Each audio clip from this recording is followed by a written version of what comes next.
I think it's been one of the major accelerants for e-commerce, it's a living example of, what Lenin said, back in the day, that sometimes nothing happens for decades, and then sometimes decades happen in weeks.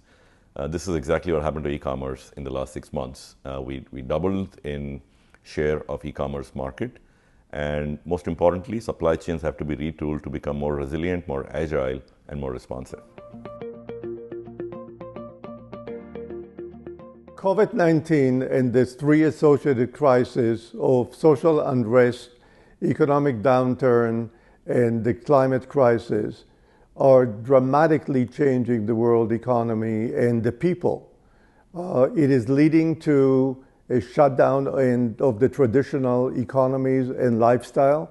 It requires a rebooting, a rethinking, new mental models, new approaches to globalization by all involved, policymakers, consumers, businesses, with the focus on a win-win solutions for all.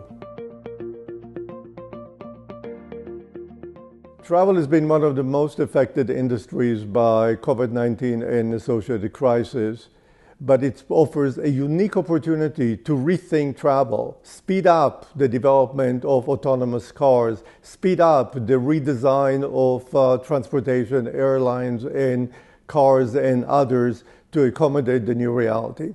I think travel is one of those industries that has really had to readjust to the new reality. It will come back. It might take some time, but it will come back in a different shape and a different form.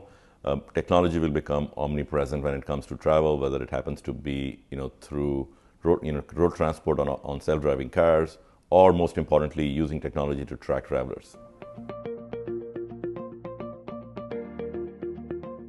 The crisis has really shone a light on what happens when you don't heed scientific advice on the change around us.